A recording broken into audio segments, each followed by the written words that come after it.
નમસ્કાર દર્શક મિત્રો, વૈશ્વિક ફલક પર ઇઝરાયલ અને ઈરાન અને આ બંનેની સાથે ત્રિકોણના ત્રીજા ખૂણા જેવા અમેરિકા અને એના પ્રમુખ ડોનાલ્ડ ટ્રમ્પ અત્યારે ભરસક ચર્ચામાં છે. આજથી લગભગ 14 દિવસ પહેલા ઇઝરાયલે ઈરાન પર હુમલો કર્યો. એનું કહેવાનું હતું કે ઈરાન અણુબોમ્બ બનાવી રહ્યું છે અને અમને એનાથી ભય છે, દુનિયાને એનાથી ભય છે, માટે ઈરાનના અણુબોમ્બના પ્રોજેક્ટને અમે નહીં આગળ વધવા દઈએ. અને આ હુમલો કરીને એણે ઈરાનના ખાસ કરીને ફોર્ડો છે, નેતાન્સ છે, આસફાન છે, જેવા જે યુરેનિયમ નો સંવર્ધન એટલે એનરિચમેન્ટ કરવાના જે ઠેકાણા છે એને નુકસાન પહોંચાડ્યું. તે તો ઠીક છે, પણ મોસાદની જે જાસૂસી છે એનો ખરો પરચો તો એક સાથે ઇઝરાયલે ઈરાનના ટોચના મિલિટરી અફસર્સ અને ટોચના અણુ વૈજ્ઞાનિકો નો સફાયો કરી નાખ્યો તે છે. અને ત્યારબાદ આ જે યુદ્ધ ચાલ્યું એમાં ઈરાનની એરસ્પેસ લગભગ બેરોકટોક ઇઝરાયલના હવાલે આવી ગઈ અને એના મુકાબલામાં ઈરાને તેલ અવીવ ઉપર મિસાઇલ હુમલો કરીને પોતાનો વળતો જવાબ આપ્યો. લગભગ યુદ્ધના બારને ટકોરા મારતા હોય ત્રીજા વિશ્વયુદ્ધના એ પ્રકારની પરિસ્થિતિનું નિર્માણ થયું. ત્યાં એકાએક 2 દિવસ પહેલા રાત્રે, અને ટ્રમ્પને આવા બધા વિચારો રાત્રે જ આવે છે, ખબર નહીં. પેલું આમ તો કહેવાય છે કે યા નિશા સર્વભૂતાનામ તસ્યા જાગરથી સંયમી. ટ્રમ્પને સંયમી કહેવો એટલે સંયમીનો એન્ટીડોટ જેવું છે. પણ એના ટ્વીટ બધા રાત્રે જ કરે છે, 1 વાગે 2 વાગે. એમાં એને ટ્વીટ કરી દીધું કે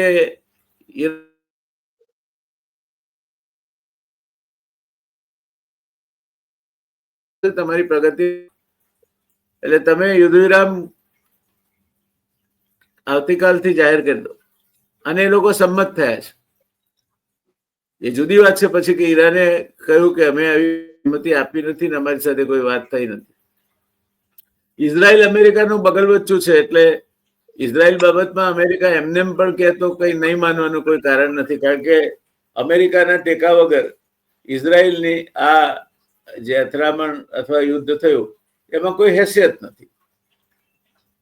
પણ એ દરમિયાનમાં રશિયાએ પોતાનો ખુલ્લો ટેકો જાહેર કર્યો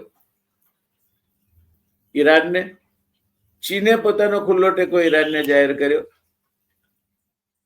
એમ 2 મહાસત્તાઓ કહી શકાય, રશિયાને મહાસત્તા કહી શકાય નહીં, પણ 2 મહાસત્તાઓ કહી શકાય. એ મહાસત્તાઓએ એક પછી એક પોતાનો ટેકો એ ઈરાનની તરફેણમાં જાહેર કર્યો. અમેરિકાએ એના બંકર બસ્ટર બોમ્બ, જે માત્ર લિમિટેડ એડિશન બોમ્બ હતા એની પાસે, અને જે માટે એનું B-2 બોમ્બર જ જેને ફેંકી શકે, એ બોમ્બનો પ્રયોગ આ ત્રણેય યુરેનિયમ એનરિચમેન્ટ સાઇટ પર કર્યો અને એને સારું એવું નુકસાન પહોંચાડ્યું એમ કહેવાય છે. દરમિયાનમાં ઈરાને મસ્કાતમાં આવેલા અમેરિકન બેઝ ઉપર, જે જ્યુએલ ઓફ અમેરિકા કહેવાતું હતું, અમેરિકાનો મોટામાં મોટો બેઝ ગણાય, તેના પર હુમલો કર્યો. જોકે અમેરિકાને પહેલાથી અણસારો આવી ગયો છે, અથવા તો એને કહેવામાં આવ્યું છે, એટલે એણે ત્યાંથી પોતાના વિમાનો અને સૈનિકો હટાવી લીધા હતા. એટલે કોઈ ખાસ નુકસાન થયું નહીં, પણ ઈરાને કહ્યું કે અમે અમારો બદલો લઈ લીધો છે. ઈરાનના વિદેશ મંત્રી અરગાચી એ રશિયા ગયા અને ત્યાં વ્લાદિમીર પુતિન સાથે એમણે મુલાકાત કરી. યુરોપિયન દેશોના પ્રતિનિધિઓ સાથે પણ ઈરાનના વિદેશ મંત્રીએ ચર્ચા મંત્રણાઓ કરી અને એ રીતે પોતાનો પક્ષ મૂકવાનો પ્રયત્ન કર્યો. ઈરાને સ્પષ્ટ કહ્યું કે અમે ક્યાંય અણુબોમ્બ બનાવવા તરફ અથવા તો પરમાણુ હથિયારો બનાવવા તરફની કોઈ અમારી નેમ નથી, ઈરાદો નથી અને કરવા માંગતા નથી. ત્યારે જો એ ઈરાદો જ નહોતો તો પછી ઇઝરાયલને ને દુનિયાને ઈરાન પાસે અણુશસ્ત્રો આવી જાય એનાથી ભય હોવાનું કોઈ કારણ નહોતું. અને આમ છતાંય પેલી વાર્તા આવે છે વરુ અને ઘેટાની કે ઉપરવાસમાં વરુ પાણી પીતું હતું, નીચવાસમાં ઘેટું પાણી પીતું હતું, છતાંય ઝઘડો કરવો હતો. માટે તું મારું પાણી એઠું કરે છે, તું મને ગાળ દે છે. આવા વિવિધ આક્ષેપો કરી અને વરુએ ઘેટા ઉપર હુમલો કર્યો. ઇઝરાયલની વાત પણ કંઈક આવી જ અનાડી હોય તેવું લાગે. યુનાઇટેડ નેશન તકવો મારી ગયો અને એની ઇન્સ્પેક્શન એજન્સી છે એટમિક એનર્જીની, એ પણ હવે ઈરાન એને બેસવા દેવા તૈયાર નથી. ઈરાને હોર્મુઝની જે હોર્મુઝ સ્ટ્રેટ છે જ્યાંથી દુનિયાનું 25% તેલ અને ગેસ પસાર થાય છે તે બંધ કરી દેવાની ધમકી આપી છે. અને જો આવું થાય તો દુનિયાની અર્થવ્યવસ્થા એ એકદમ મોટી મુશ્કેલીમાં આવી જાય અને યુદ્ધ વિસ્તરે તો પણ મોટી મુશ્કેલીમાં આવી જાય. તે જોતા હાલ પૂરતું સગવડીઓ યુદ્ધ વિરામ બંને દેશો પાળે છે એવું લાગે છે છેલ્લા 24 કલાકથી. વચ્ચે વચ્ચે ચમકલા થતા રહે પણ યુદ્ધ વિસ્તરતું નથી. આ પરિસ્થિતિની વૈશ્વિક અર્થવ્યવસ્થા અને વૈશ્વિક રાજનીતિ પર શું અસર થાય એની ચર્ચા કરવા માટે આજે આપણે વરિષ્ઠ પત્રકાર અને વિશ્લેષક શ્રી હિમાંશુભાઈ ભાયાણીને નિમંત્ર્યા છે. હિમાંશુભાઈ, આપનું સ્વાગત છે, આવકાર આપને મારા તરફથી અને રિયલ ડિબેટના અમારા દર્શક મિત્રો તરફથી. મેં ખાસી લંબાણપૂર્વક પૂર્વ ભૂમિકા આખી વાતની આપી છે. નમસ્કાર ધ રિયલ ડિબેટના દર્શકોને. જી નમસ્કાર ધ રિયલ ડિબેટના દર્શકોને. આપને મારો અવાજ સંભળાય છે બરાબર? બિલકુલ લાઉડ એન્ડ ક્લિયર. પરફેક્ટ. નમસ્કાર ધ રિયલ ડિબેટના દર્શકોને, જે કોઈ આ કાર્યક્રમ જોઈ રહ્યું છે આપને સૌને. સાહેબ, તમે બહુ પરફેક્ટ પૂર્વ ભૂમિકા આપી. આઈડિયલી આખી ટાઈમલાઈન જો સ્ટડી કરીએ તો આખી ટાઈમલાઈન બહુ ઇન્ટરેસ્ટિંગ છે. જૂન 13 થી આ લડાઈ શરૂ થઈ છે. હવે તમે જૂન 13 થી જો આખી વાત જુઓ તો જૂન 13 ના દિવસે બેઝિકલી આ surprise attack operation down strike કરીને જે આખું ઇઝરાયલે લોન્ચ કર્યું ઈરાન માથે, અને આ ત્યાર પછી થયું છે જ્યારથી અમેરિકન પ્રેસિડેન્ટ ઈરાન ગયા કે ત્યાંના જે કોઈ એનું ડેલિગેશન હતું એ ત્યાં ગયું, જેડી વાન્સથી માંડીને બધાય. એની પહેલા પણ પ્રયત્નો થયા, બધું થયું ને ત્યારબાદ ઇઝરાયલે આ હુમલો કર્યો છે. એટલે જો આપને ખ્યાલ હોય તો આપણી પાછલી ચર્ચાઓમાં આ બધી વાત થઈ હતી કે આ ક્યાંક, હું એને બિઝનેસ એંગલથી જોઉં છું, અને જે રીતના સટોડિયાઓ અત્યારે સર્વસ્વ જગ્યાએ બધે સત્તા ઉપર આવી ગયા છે અને જે રીતની તેજી મંદીની રમત ચાલી રહી છે, એની તેજી મંદીની સાયકલ્સ જે રીતના એને શોર્ટન કરી છે અને એમાં ટેકનોલોજી ટ્રેડિંગને જે રીતના ઉમેરવામાં આવ્યું છે, તો આ સ્પષ્ટપણે દેખાય છે કે આના પુરાવા હું હમણાં તમારી સાથે એક સ્ક્રીનશોટ શેર કરીશ, એના ઉપરથી તમને ખ્યાલ આવી જશે. જૂન 14 ના દિવસે, એટલે 13 તારીખે હુમલો થયો, જૂન 14 દિવસે ઈરાને પાછું રિટાલિએટ કર્યું જૂન 15 થી ઓલમોસ્ટ 21 ની વચ્ચે આ બધી બબાલો કન્ટિન્યુ રહી, જે કાંઈ એના નોઇઝ જે આવતા હતા ને જે કાંઈ હતું. એટલે આખી તારીખ ને ટાઈમલાઈન એટલે જોવા જેવી ને સમજવા જેવી છે સાહેબ, કે તમે જૂન 13 થી જ્યારથી આ થયું છે ત્યારથી લઈ અને તમે જો ચાલો તો જૂન 13 થી ઓઇલના ભાવ આઈડિયલી સળગવાના ચાલુ થયા. અને ઈ સળગવાનું કેવું હતું એ હું દેખાડવા માંગુ છું આપને, કે જૂન 13 થી કાયદેસર રીતે ઓઇલના ભાવમાં સ્પાઇક આવ્યો, અને સાથે સાથે પછી આપણે જે વાત કરી હતી ભૂતકાળમાં કરન્સી, આ બધી જ વસ્તુ આપણે જોશું. એટલે પહેલા તો હું એક તમને ચાર્ટ દેખાડવા માંગુ છું ઓઇલનું. એટલે હું ઓઇલનું જસ્ટ એક ચાર્ટ છે ને હમણાં તમને ક્લિપ કરીને દેખાડું. હું રિયલ ટાઈમ ક્લિપિંગ એ કરું છું અત્યારે. એટલે રિયલ ટાઈમ ક્લિપિંગને કારણે શું છે કે આખી જે આપણી વાત છે એ વ્યવસ્થિત રીતે આપણે સમજાવી શકીએ દર્શકોને. અને એ રિયલ ટાઈમ ડેટા જ મારે દેખાડવો છે. અને આઈ થિંક કદાચ રિયલ ડિબેટ ઉપર આપણે પહેલી વખત આ રિયલ ટાઈમ ડેટા દેખાડીએ છીએ દર્શકોને. જી. એટલે આ આખું હું તમને હમણાં, મને બસ 1 સેકન્ડનો ટાઈમ આપો, હું તમને આખું આ ક્રૂડ ઓઇલનો ચાર્ટ આખો સ્પાઇક કરીને તમને દેખાડું છું, તારીખો સાથે બધું સમજાવું છું. અને આ આખી જે મેટર છે એ બહુ ઇન્ટરેસ્ટિંગ થઈ રહી છે આમ તમે જોવા જાઓ તો. ક્રૂડ ઓઇલનો ડેટા જસ્ટ હું સેવ કરું છું. અત્યારનું રિયલ ટાઈમ મેં લીધેલું છે આખો સ્ક્રીનશોટ. અને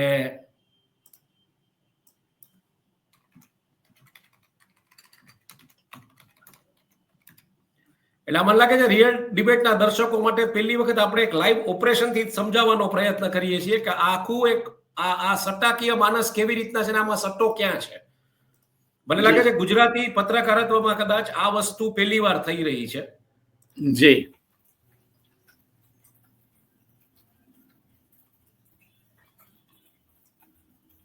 આ હું વચ્ચે મૂકું છું અથવા શેર કરું છું, એક જ મિનિટ.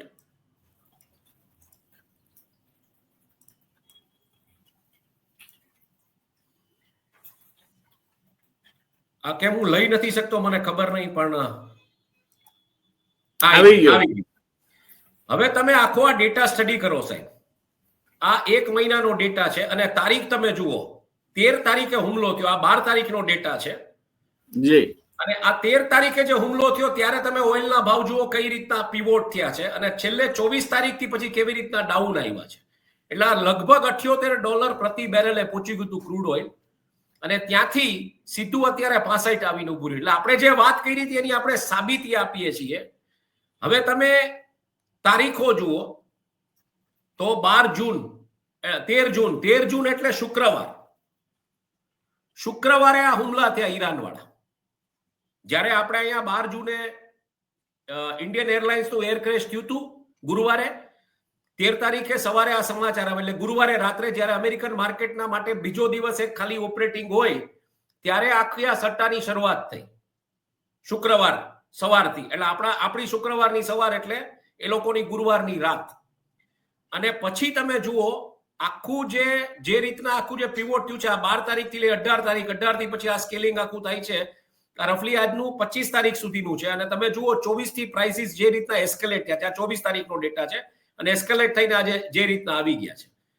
હવે આ તમે જુઓ 22 તારીખે અમેરિકા રવિવારે હુમલો કરે છે. એટલે આ 22 તારીખની આસપાસનો સ્પાઇક છે. આજે હું અત્યારે પોઈન્ટ તમને દેખાડું છું, બરાબર છે. 22 તારીખે આ હુમલો થાય છે અને ત્યારે ક્યાંનો ક્યાં ઓઇલનો, જ્યારે જે બંકર બસ્ટર બોમ્બ જે લોકો નાખે છે.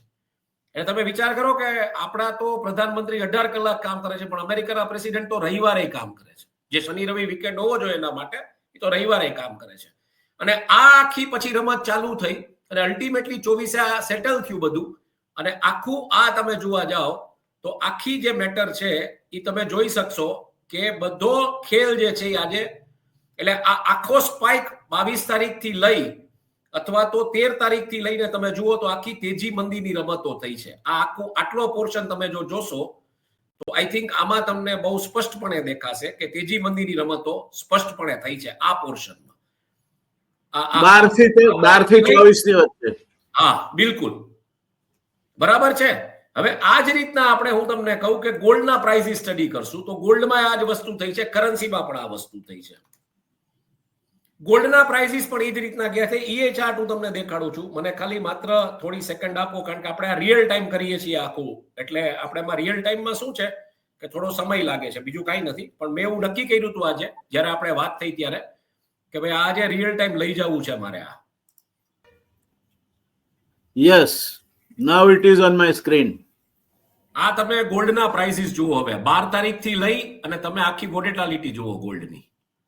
જી, 12 તારીખથી લઈ અને આજે 24 તારીખમાં આ જે કર્વ આખો તમે જુઓ. કોમેક્સ ક્લોઝ, કોમેક્સના પ્રાઇસીસ છે, કોમેક્સ ક્લોઝના પ્રાઇસીસ છે, સ્પોટના પ્રાઇસીસ છે. સ્પોટના પ્રાઇસીસમાં તમે જુઓ કેવડો વધારો આવ્યો છે. ફ્યુચર્સના પ્રાઇસીસ જે આવ્યા છે 23 જૂનના જે ક્લોઝ થયું છે એ તમે જુઓ કેટલું ક્લોઝ થયું છે, અને 12 તારીખનું ઓપનિંગ કે ક્લોઝિંગ તમે જુઓ આ લાઈનમાં તો કેટલું થાય છે જુઓ.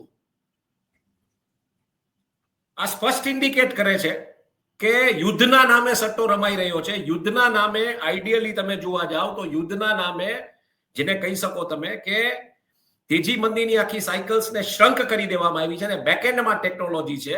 અને હજી આના બાદ આપણે કરન્સી અને ક્રિપ્ટો કરન્સી આને પણ જોશું, એટલે તમને આખો જે ખેલ છે એ સમજાઈ જશે કે સડનલી રવિવારે તમે બંકર બસ્ટર બોમ્બ્સ 13,500 કિલોના નાખો છો, 2 બોમ્બ્સ નાખો છો, પછી તમે ઓલ ઓફ અ સડન એટલે રવિવારે આ થાય છે, સોમવારે બજારો તેજીમાં ખુલે છે. સોમવારના તમે જુઓ 18 થી 23 તો તમે સ્પાઇક જુઓ આખો કેવો થયો છે. આ 22 થી 24 વચ્ચેની રમત તમે જુઓ સ્પાઇક કેટલો થયો છે ગોલ્ડમાં. બધા જ ક્લોઝિંગ કે જે કાંઈ કોમેક્સ ક્લોઝ છે 24 જૂનનું, આ 24 જૂનનું કોમેક્સ ક્લોઝ તમે જુઓ કેટલું અપ ગયું છે. આ 23 જૂનનું કોમેક્સ ક્લોઝ છે જે 22 તારીખે તમે હુમલો કર્યો પછી, બરાબર. અને અલ્ટિમેટલી આ 25 જૂનનું સ્પોટ ગોલ્ડ પ્રાઇસિંગ છે તો એ ડાઉન આવી રહ્યું છે, કારણ કે હવે તમે નેગોશિએશનની વાત કરો છો. ઓલરાઈટ, આ જ રીતના આપણે હું તમને કહું કે હજી એક ડેટા લઈએ છીએ કરન્સીનો ને ક્રિપ્ટો કરન્સીનો, એટલે આપણા દર્શકોને આ વસ્તુનો ખ્યાલ આવે કે આ શું થઈ રહ્યું છે બધું એકચ્યુઅલી. એટલે આમાં પણ ક્રૂડના જેવો ટ્રેન્ડ દેખાય છે. બિલકુલ સાહેબ, બિલકુલ. હું આખું એના ઉપર આવું છું કે it's a mirror image of crude.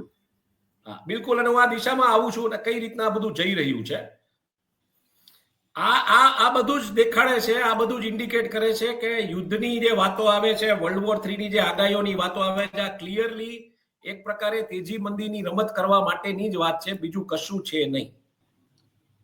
But don't you think any total volumetric gain or loss will be overtaken by the losses because of the war?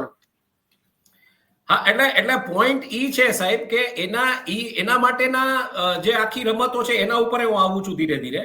પણ બેઝિક એક આપણે આ આખી વાત આપણે કરી લઈએ.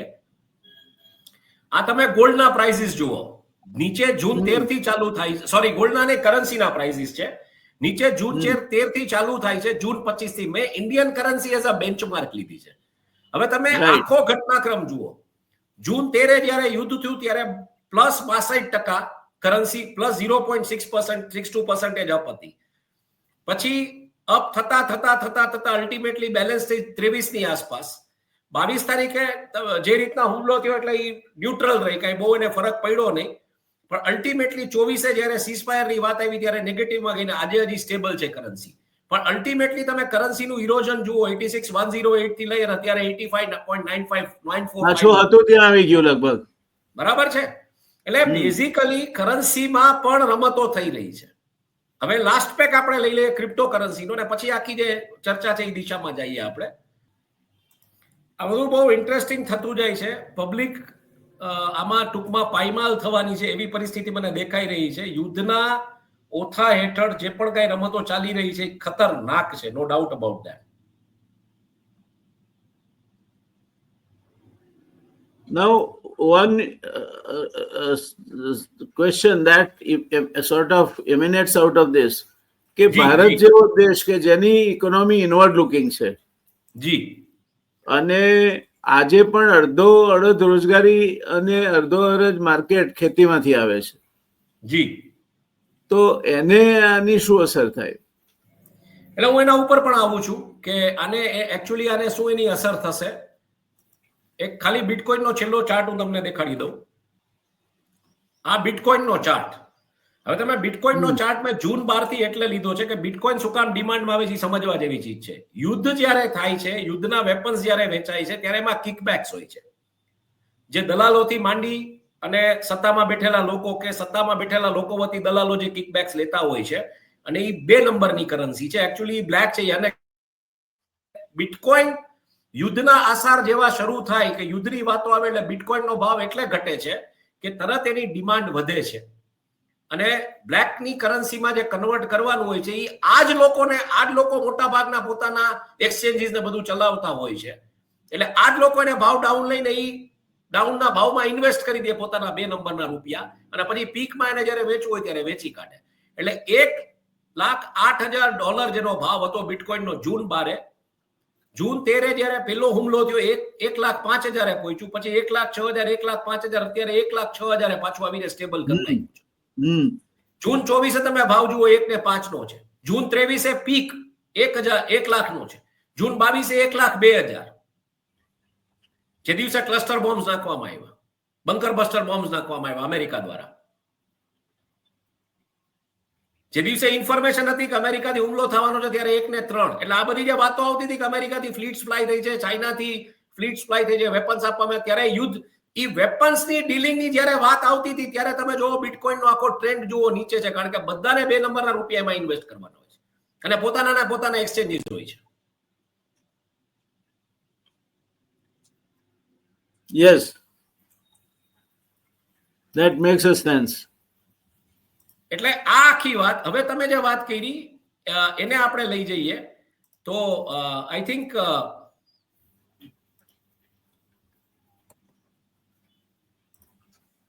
હવે જે વાત આવે છે, તમે જે વાત કરી ભારતની, તો ભારતમાં બહુ સ્પષ્ટપણે આપણે જે પ્રાઇઝીસની ને જે બધી દેખાયું તમને કે તેલના ભાવ કઈ રીતના વધ્યા, ગોલ્ડના કઈ રીતના વધ્યા, કરન્સીના કઈ રીતના પ્લે થયા.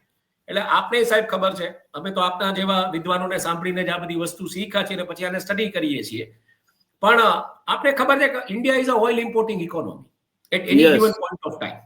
અને જ્યારે ઓઇલના ભાવ વધે છે તો રૂપી ટ્રેડમાં એ રૂપિયા પ્રમાણે નથી કે $78 પ્રતિ બેરલ હોય તો એ 78 રૂપિયા નથી. એ $78 પ્રતિ બેરલ છે મલ્ટીપ્લાય બાય રૂપી. કોઈ તમારા રૂપિયા લે, કોઈ ના લે, કોઈ વર્લ્ડ રિઝર્વ કરન્સીમાં એ લે. એટલે તમારે ડોલરની ડિમાન્ડ વધે છે, ડોલરનું પ્રાઇસિંગ ઇરોડ થાય છે. એટલે માની લો કે આજે જે ડોલર 87-85 ની આસપાસથી 90 પહોંચતા વાર ના લાગે. એટલે એ પરિસ્થિતિમાં સાહેબ જ્યારે $1 વધે છે ક્રૂડ પ્રાઇસનો, ત્યારે આપણા દેશમાં 800 કરોડનું ભારણ આવે છે નાણાકીય. અને જ્યારે રૂપિયો સામો ઇરોડ થયો છે તો તમારે ડેફિનેટલી કરન્સી પ્રિન્ટ કરવી પડશે.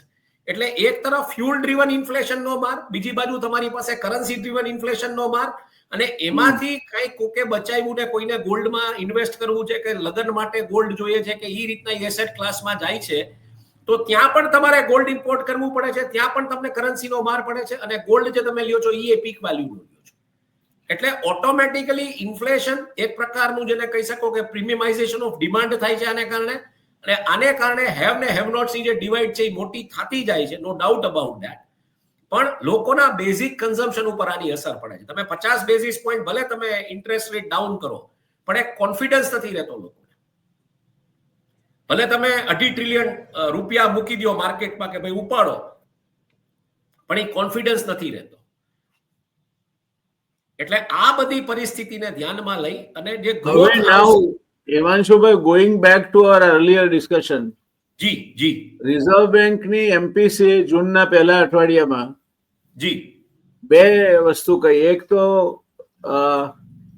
24-25 ના નાણાકીય વર્ષ માટે જીડીપી ગ્રોથ રેટ એને અંદાજો 6.5%, જી, અને 25-26 માટે પણ 6.5%. જી. હવે એમાંથી ઇન્ફ્લેશન તમે કાઢી નાખો. પ્રિસાઇઝલી હું એ વાત ઉપર જ આવતો હતો કે આ જે જીડીપી ની ગ્રોથ હશે કે કન્ટ્રીની ઇકોનોમીની ગ્રોથ હશે એ વેલ્યુ ડ્રીવન હશે, વોલ્યુમ ડ્રીવન નહીં હોય. કારણ કે બધી કંપનીઓ કહી રહી છે ડિમાન્ડ તૂટેલી છે. તમે આજે $2.5 ટ્રિલિયન ઇકોનોમીમાં પંપ કરવાનો પ્રયત્ન કરો છો તમારી પોલિસી, મોનેટરી પોલિસી સહિત. ઇટ મીન્સ ક્લિયર છે કે ડિમાન્ડ નથી, લોકોના હાથમાં ડિસ્પોઝેબલ ઇન્કમ નથી, તમે નોકરીઓ જનરેટ કરવામાં સક્સેસફુલ નથી ગયા. હમણાં એક હું આજે દ્વારકામાં છું, એટલે એક હાઈવે નું જેના કામકાજ હોય છે એમાં એક અધિકારી છે, એમને મારે મળવાનું થયું અહીંયા. તો એમણે કીધું કે હમણાં મહારાષ્ટ્રમાં એક ટેન્ડર હતું, કંઈક 1600 કરોડનું રોડ પ્રોજેક્ટ હતો. એના માટે જે 4 કે 5 બિડર આવ્યા હતા, એમાં એક લોએસ્ટ બિડર જે હતો કે એ 2200 કરોડનો હતો. હવે તમે વિચાર કરો, 1600 કરોડના ટેન્ડરમાં 2200 કરોડનું લોએસ્ટ બિડિંગ, એટલે કેટલા લોકોના એમાં હિસ્સેદારી હશે, શું હશે? ને આ પૈસા અલ્ટિમેટલી આ કઈ કંપનીઓ પોતાના ખિસ્સામાંથી નથી કાઢવાની, એ બેંક પાસે લોન લેવાની છે. એટલે તમારા ને મારા પૈસા, તમારા ને મારા હિસ્સાની કરન્સી ઈ લઈ જશે, ઈ ચેનલાઇઝ થશે. એટલે તમારા ને મારા ખિસ્સામાંથી જીએસટી તો જાય જ જાય છે. તમારા ને મારા જે પૈસા બેંકમાં પડ્યા છે, આમ નાગરિકોના જે પૈસા બેંકમાં પડ્યા છે, અને જે આ જનધનની ને બધી વાત આવે છે ને કે દરેકને બેંકના એકાઉન્ટ સાથે લિંક કરવું, ઈ એના માટે નહોતું. ઈ તમારો નાનામાં નાનો પૈસો ઈ બેંકમાં પડ્યો એને આ રીતના જાય. એટલે આજે સ્વિસ બેંકમાં તમારું 15 લાખ પ્રતિ હેડની જે વાત આવતી હતી, આજે 45 લાખે પહોંચી ગયું. 10 વર્ષની અંદર 30 લાખ રૂપિયા ઉલટા વયા ગયા છે. જનધન એકાઉન્ટ, મોબિલિટી, આ બધું તમે કર્યું હોય તો આ ન થવું જોઈએ. આ મોટામાં મોટું તમે શું કર્યું? તમે એમ કીધું કે રૂપિયો ઉપરથી આવે, જે રાજીવ ગાંધી, સ્વર્ગીય રાજીવ ગાંધીની વાત હતી કે રૂપિયો ઉપરથી આવે, નીચે પહોંચતા પહોંચતા 5-15 પૈસા થઈ જાય છે. અહીંયા રૂપિયો પૂરેપૂરો આવે છે, પણ સાઈડમાં જે લોકો પૈસા બનાવી રહ્યા છે હસલિંગમાં, એ અનબિલીવેબલ છે. અને એ તમે પ્રીમિયમાઇઝેશન કરી રહ્યા છો, એટલે ટોલ ટેક્સ વધારશો, બીજું ત્રીજું વધારશો, એટલે માણસોનું જીવતર તમે મોંઘું કરી રહ્યા છો. અને એક ક્લાસ જ તમારો એક કન્ઝ્યુમર ક્લાસ બનીને રહીએ, એ તમારે બસ એને જ કન્સિડર કરવાનો છે. બાકીના લોકોને તમે 80 કરોડ લોકોને અનાજ આપી દો, આવા તમે ગ્રોથના આંકડા દેખાઈને રાખો. આ આખી રમત છે. અને એઝ આઈ સેડ કે બધી જગ્યાએ ક્યાંક ને ક્યાંક હવે તમે આ એવું છે ને સાહેબ કે તમે જેની કંપનીમાં રહ્યો તો એવી તમારી અસર થતી જાય. હવે તમે દર અઠવાડિયે, દર 15 દિવસે ક્યાંક દુનિયાના કોક નેતા બેઠા હો છો, જેનું માનસ જ સટોડિયાનું છે, તો તમારામાં ઓબ્વિયસલી વસ્તુ આવવાની છે કે આ આટલી પોપ્યુલેશનમાં કરે છે, તો મારી પાસે તો આવડી પોપ્યુલેશન છે, હું શું કામ ન કરું? ટ્રુ. બીજું, આજે મેં હમણાં એક વોટર ઉપરનો, તમારો તો વોટર એ તમારો ફેવરિટ સબ્જેક્ટ છે, એટલે વોટર ઉપર હમણાં એક વ્હાઇટ પેપરનું સ્ટડી કરી રહ્યો હતો. એમાં એક બહુ ક્લિયર વાત આવી કે આ ક્લાઇમેટ ચેન્જને કારણે ડ્રિંકિંગ વોટરનું કન્ઝમ્પશન, એટલે જે બોટલ વોટરનો બિઝનેસ હોય, કેવડો વધી ગયો છે. કે જે નોર્મલી લોકો 2 લીટર પાણી પીતા હોય, 4-5 લીટર પાણી પીતા થઈ ગયા છે. આજે સાહેબ 4-5 લીટર પાણી, એટલે તમે સમજો આ ક્લાઇમેટ ચેન્જને કારણે લગભગ એમ તમે માનો કે 100 રૂપિયાનું પાણી થયું એવરેજ માણસનું, જે એવી ઇન્કમ ગ્રુપમાં છે. બરાબર છે? તો એટલે મિડલ ઇન્કમ ગ્રુપમાં કોઈ હોય તો એને 5 લીટર પાણી ક્યાંય બહાર ફરતો હોય, સેલ્સનો માણસ છે, કોઈ ટેકનિશિયન છે, કોઈ સર્વિસનો ઓલો છે માણસ, એ બહાર તડકામાં રખડતો હોય, 5 લીટર પાણી તો પી જ જવાનો છે એમને. હવે આ જે આખું જેને કહી શકો કે ક્લાઇમેટ ચેન્જ કંટ્રોલ ડિમાન્ડ જે વધી છે, ક્લાઇમેટ ચેન્જ ડ્રીવન જે ડિમાન્ડ વધી છે, આને તમે એકાઉન્ટમાં લ્યો, આ બધું લ્યો, તો તમારી રિયલ ગ્રોથ તો એમ માનું છું 3.5 થી 4% છે. જાજી છે જ નહીં. સાચું. એટલે તમે ડિમાન્ડ શ્રંક કરવાની છે, તમે ડિમાન્ડનું પ્રીમિયમાઇઝેશન કરવાનું છે. It will be an inflationary value driven growth and not the volume driven growth. Precisely. અને હજી સાહેબ હું જે સમજુ છું, આ બધી યુદ્ધની જે રમતો ચાલી રહી છે, તમે કીધું કે એક તમે પ્રશ્ન પૂછ્યો કે શું આ બધું યુદ્ધના લોસીસમાં કન્વર્ટ નહીં થાય? આ ગેન્સ પર્સનલ રહેશે, બિટકોઇનના ઇન્વેસ્ટમેન્ટ કે બીજું ત્રીજું. પણ ઈ જે લોસીસ જે તમારે મિટિગેટ કરવાના છે, એના માટે આ લોકો શું કરશે કે ભાઈ કોઈ માનતું નથી ને આ યુદ્ધ કર્યું ને આખી ક્લાઇમેટની ને એન્વાયરમેન્ટની પરિસ્થિતિ ખરાબ થઈ ગઈ છે, એટલે એક પ્રકારની ક્લાઇમેટ ચેન્જ સેસ કે એવું કંઈક આવશે, અને આ વર્લ્ડ વાઇડ આવશે. જે ગ્રીન સ્કેમ છે ને જે આખું, એ ગ્રીન સ્કેમના નામે આ બધું થશે, અને આ બધા લોસીસ ત્યાંથી મિટિગેટ થશે. એટલે ultimately again the same point કે વર્લ્ડની 10% વસ્તી જે છે એ વર્લ્ડના 90% રિસોર્સ કે 20% વસ્તી જે છે 80% રિસોર્સને કંટ્રોલ કરી રહી છે, અને વર્લ્ડની 80% વસ્તી જે 20% રિસોર્સિસ ઉપર ફાઇટ કરી રહી છે. આ 80% એ સેસ ભરવાનો આવશે બાકીના 20%. બરાબર છે. મને ક્યાંક એવું લાગે છે. એટલે આગામી દિવસોમાં યુએનમાં કોઈ રિઝોલ્યુશન આવે તો હું નવાઈ નહીં પામું કે આખી દુનિયા એમ કે ભાઈ યુનાઇટેડ નેશન્સ હજુ પણ આપ માનો છો કે અસરકારક સંસ્થા છે? શું પ્રશ્ન છે આપનો? યુનાઇટેડ નેશન્સ હાજી is now a paper tiger. એટલે ઓબ્વિયસલી ત્યાં બધા જે બેસી ગયા છે, બેક સીટ ડ્રાઈવર્સ કયો કે જે કયો, એ ધારે એમ ચલાવે છે. તમે સાહેબ મને એક વસ્તુ સમજાવો, અમેરિકન પ્રેસિડેન્ટ એક ઓપ્ટિક્સ બિલ્ડ કરે કે અમેરિકન પ્રેસિડેન્ટ એક વખત એનું એરફોર્સ 1 કોઈ કન્ટ્રીમાં ઉતરે એટલે તમે મને એમ કહેવા માંગો છો કે સોલ્યુશન લીધા વગર બહાર નીકળે? એ પ્રેસિડેન્ટની નામોશી છે. એ પ્રેસિડેન્ટનો માસ્ટર સ્ટ્રોક ના કહેવાય. એ પ્રેસિડેન્ટ ક્યાંય હાલે એવો નથી અને તમે ચલાવી રહ્યા છો.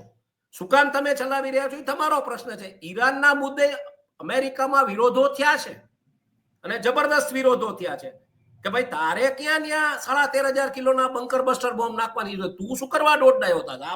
આ પ્રજા બહુ સ્પષ્ટ રીતે પૂછી રહી છે. એટલે હું એવું માનું છું કે ટ્રમ્પ છે ને એ વેપારને ફ્રન્ટમાં લઈ અને આવો બધો સટ્ટો મેં જે તમને પ્રૂફ સાથે આપ્યું કે ગોલ્ડના પ્રાઇઝિસ, કરન્સીના પ્રાઇઝિસ, ક્રિપ્ટોના prices, it is very evident. હા, એટલે ઇટ ઇઝ એવિડન્ટ કે સટ્ટો રમાડી રહ્યો છે, રાષ્ટ્રવાદનો ચોલો પહેરીને પબ્લિકને મૂર્ખ બનાવી રહ્યો છે. ને એ બધા જ નેતાઓ જે લોકોએ પાસ્ટમાં ચાહે જોર્જ બુશથી માંડીને બધાએ જે તેજી મંદીની રમતો રમી, જેમના ટેક્સાસમાં ઓઇલ ફિલ્ડ્સમાં હિસ્સાઓ હતા કે જે કાંઈ હતું, અને જે વર્લ્ડ ટ્રેડ સેન્ટરની આખી રમતો થઈ કે જે કાંઈ થઈ સિક્રેટલી થઈ, આ બહુ ક્લિયરલી તેજી મંદીની સાયકલ આ વેપારી છે. એટલે તેજી મંદીની સાયકલ એટલી શ્રંક કરી દેવા માંગે છે, ટેકનોલોજી બેકએન્ડ ઉપર કમાવા માંગે છે. અને જ્યાં ધ્વસ્ત થયેલી જમીનો હોય, કારણ કે અલ્ટિમેટલી આનામાં જીન્સમાં રિયલ એસ્ટેટ છે, એટલે આને ધ્વસ્ત થયેલી જમીનો સસ્તા ભાવે જોઈએ છે દુનિયામાં, ટ્રમ્પ ટાવર્સ માટે. એટલે આ આખી આની રમત છે. એટલે અમેરિકાની જે હવે શું થયું કે અમેરિકામાં સત્તામાં જે લોકો છે, પેલા જે લોકો હતા એની જે આખી રમત હતી કે કોન્ફ્લિક્ટ ઝોન્સ ટ્રિગર કરો, કોન્ફ્લિક્ટ ઝોન્સ ટ્રિગર કરીને જે સામેનો વિરોધ પક્ષ હોય એને ફાઇનાન્સ કરાવડાવો ઇન્ટરનેશનલ બેંક્સ તરફથી, સસ્તા ચાઇનાના હથિયારો અપાવડાવો, અને ત્યાં પછી બધું વોર ટોન ઇકોનોમી જે હોય આખું વોર ટોન ઇકોનોમીનું ડેટ કંટ્રોલ કરો. કારણ કે વોરમાં પૈસા નથી. જેમ તમે પૂછ્યું કે આ વોરના લોસીસ, તો વોરમાં પૈસા નથી, પણ વોર ટોન ઇકોનોમીના ડેટ કંટ્રોલ કરે. હવે આમાં ક્યાંક ઈરાન એવું આવ્યું કે ઈરાને સામા દાંત જોરદાર ભરાવ્યા છે.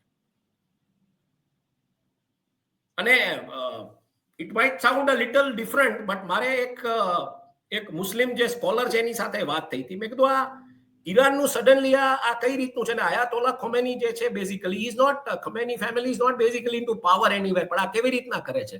એટલે એણે એક વાત કરી હતી કે કુરાનમાં ક્યાંક આનો ઉલ્લેખ છે. I don't know about it, મેં વાંચી નથી, પણ એમને જે મને સમજાવ્યું કે કુરાનમાં ક્યાંક ઉલ્લેખ છે કે એમને જે લાસ્ટ મેસેજ જે પૈગંબરે આપ્યો હતો કે ભાઈ તમારી જે ગુડ કમ્યુનિટી છે એ બહુ હેરાન થશે ને પછી ultimately Shias will come into the battlefield to fight for you. એટલે the Shias have now come into the battlefield. અને આખું જે અરબ વર્લ્ડ જે યુનાઇટ થઈ રહ્યું છે બેઝિકલી ક્યાંક ને ક્યાંક ઇઝરાયલની સામે, એ કહે છે કે આનો ઉલ્લેખ કુરાનમાં ઇનડાયરેક્ટલી આવી રીતના આપવામાં આવ્યો છે. I don't know the fact, I am not the author, હું કોઈ ઓથોરિટી નથી કે હું ઓલું નથી, પણ જે વાત એ બરાબર, એને આપણે બાજુ પર રાખીએ, પણ difficult times are ahead for the world એવું 100% વિશ્વની અર્થવ્યવસ્થા આવનાર 2 વર્ષની ઠેકાણે પડે તેવું દેખાતું નથી. તમને ખબર જ હતી કે તમે જયારે ત્યાં કંઈક કરશો સળી એટલે સ્ટ્રેટ ઓફ હોર્મુઝ છે એ બ્લોક થશે. અને સ્ટ્રેટ ઓફ હોર્મુઝ બ્લોક કરવી એટલે કોઈ એમાં પાડા બાંધવા કે એવું કઈ નથી, જહાજી બેડાઓ ગોઠવી દે. જેમ આપણે કેમ અહીંયા પોલીસ ઓલા બેરિકેડ્સ મૂકી દે રસ્તા ઉપર, 35 કિલોમીટર બ્લોક કરવા એ ડિફિકલ્ટ નથી. હા, અને આ થવાનું જ હતું. ઈરાન પાસે સ્ટ્રેટ ઓફ હોર્મુઝ જ મોટામાં મોટો એનો બાર્ગેનિંગ ચિપ છે. વર્લ્ડમાં આખો ઓઇલનો કાર્ગો 20 થી 30% ત્યાંથી પાસ થાય છે. મિડલ ઈસ્ટ ગલ્ફનો આખો 90% ઓઇલનો કાર્ગો ત્યાંથી પાસ થાય છે. અને એને કારણે સાઉદી અરેબિયા મોટામાં મોટું આર્મ્સ બાયર છે યુએસનું. કારણ કે જ્યારે સ્ટ્રેટ ઓફ હોર્મુઝ કે આ બધું થાય ને સામું લડવું પડે તો સામે અમેરિકન ટેકનોલોજી છે ને અહીંયા અમેરિકન ટેકનોલોજી. એટલે અમેરિકાના જે આર્મ્સ કંપનીઝ છે એ તો બેનિફિટમાં જ છે. સ્ટ્રેટ ઓફ હોર્મુઝ કરો કે જે કરો, ઈરાન લડશે તો અમેરિકન આર્મ ટેકનોલોજીથી લડશે, અને આ લડશે તો એ અમેરિકન આર્મ ટેકનોલોજીથી લડશે. એટલે આ બધું બહુ ક્લિયરલી ઇન્ડિકેટ કરે છે કે આ તેજી મંદીની સાયકલ્સને શ્રંક કરી દેવામાં આવી છે, બેકએન્ડમાં ટેકનોલોજી આપી દેવામાં આવી છે, એટલે આલ્ગો ટ્રેડિંગથી માંડીને બધું થાય. અને હવે તો આર્ટિફિશિયલ ઇન્ટેલિજન્સ અલાદીન જેવા સોફ્ટવેર આવી ગયા છે. બ્લેક રોક જેવા સાથે રિલાયન્સે ટાઈઅપ કર્યું છે, કારણ કે વર્લ્ડના જે બાલે તુજાર લોકો છે એને નાના રિટર્ન્સમાં રસ નથી. એટલે જેમ આઈપીએલમાં કમાવ તમે એક મહિનામાં આખા વર્ષનું, એમ હવે આ યુદ્ધના મેદાનોમાં કમાવ. યુદ્ધના મેદાનો જ ખુલી રહ્યા છે બધે, એશિયાને બાદ કરતા. કારણ કે એશિયા મોટામાં મોટું બજાર છે, પણ એશિયામાં ક્યાંક ઇન્ડિયા પાકિસ્તાનની વાત આવી રહી હતી, જે રીતના કદાચ હજી પીઓકેમાં કન્ટિન્યુ થશે એવી વાત આવી રહી છે. બલોચિસ્તાન મુવમેન્ટની જે વાત આવી રહી છે, ત્યાં જે રીતના રેર અર્થના રિઝર્વ્સ એના ઉપરની આખી વર્ચસ્વની લડાઈની વાત આવી રહી છે. નોર્થ કોરિયા સાઉથ કોરિયા ક્યારે સ્પાર્ક ઓફ થશે એ કોઈને ખબર નથી. આ બાજુ ભલે ચાઇના અત્યારે ઇન્ડિયા સાથે શેક હેન્ડની કે વાત કરે છે, પણ સાઉથ ચાઇના સીમાં ક્યારેય રમતો ચાલુ કરી દે છે. ઓસ્ટ્રેલિયા ન્યુઝીલેન્ડ સુધી લોકો આંટો મારી આવ્યા છે. ક્વાડ એની રીતે લડી રહ્યું છે. એટલે આ બધું એવું અત્યારે અનસર્ટન કરી નાખ્યું છે. Uncertainty is the only keyword. ચાહે તમે જેરોમ પોવલને સાંભળો, ચાહે તમે યુરોપિયન સેન્ટ્રલ બેન્કરને સાંભળો, તમે જેપનીઝ સેન્ટ્રલ બેન્કરને સાંભળો, તમે ભારતના સેન્ટ્રલ બેન્કરને સાંભળો, એ લોકો ટાઈમ્સ ઓફ અનસર્ટનિટી કહે છે, ટાઈમ્સ ઓફ વોલેટિલિટી કહે છે. We have eye on the middle east tension since last 2 weeks. આ તમામ બ્યુરોક્રેટ્સ, મિનિસ્ટર્સ, બધાયનું તમે એક જે વાક્ય આવે છે એ આવે છે કે અમારી નજર છે છેલ્લા, પણ અમારી નજરથી થશે શું ભાઈ? એટલે આપણે આજની ચર્ચા અનસર્ટેનિટી કીવર્ડ થી સમાપ્ત કરીએ. બિલકુલ. અને we will carry it forward with again same word uncertainty. Sure.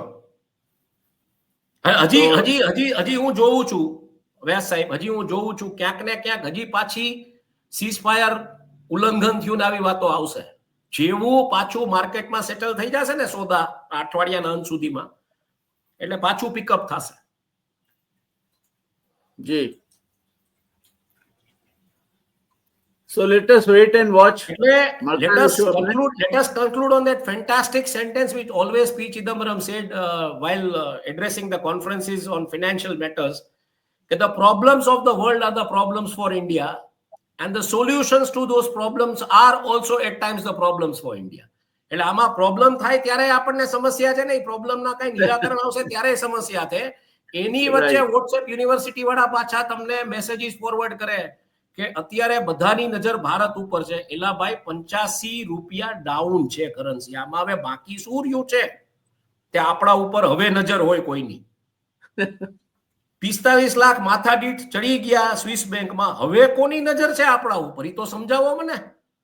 એટલે જે નરેટિવ્સ આવી રહ્યા છે એ ટોટલી મિસગાઈડિંગ અને જેને કહી શકો કે કોઈ અર્થ વગરના, લોજિક વગરના નેરેટિવ્સ આવી રહ્યા છે. હા, પણ આ બધું સમજાય તેવા પણ માણસો ક્યાં છે? એટલે એમને તો વોટ્સએપમાં જે આવે અને વોટ્સએપમાં જે રમતું મૂકવામાં આવે તે એમના માટે બ્રહ્મવાક્યમ જનાર્દનમ છે. હેડલાઇન ને એકાદો પેરા વાંચીને ફોરવર્ડ જ થાય કે આ સુપર, એમ કે તમે જુઓ ભારત કેવડી પ્રગતિ કરી રહ્યું છે. એલા ભાઈ, થાંભલા ઉપર 1200 જણાને ચડાવો છો, પછી કયો છો હાથથી અડો, નાકથી અડો, કાનથી અડો, સેનાથી ન અડો, પછી તમે નક્કી કરો કે આ ફિઝિકલ ટેસ્ટ નોર્મ્સ પ્રમાણે લેવાની ને તમે નોકરી નથી આપી શકતા 12,500 15,000 ની, અને તમે એમ કહો છો કે આપણે આ દેશને માન જ માનીએ છીએ, આ દેશની એક સંસ્કૃતિ છે, વિરાસત છે, પણ જે ઇકોનોમિક જે બેલેન્સિંગ એક્ટ છે ત્યાં કાંઈ નથી થતું ને આ 45 લાખ રૂપિયા માથાદીઠ સ્વિસ બેંકમાં પહોંચી ગયા એનો પુરાવો છે કે આર્થિક રીતે તમે તૂટ્યા છો.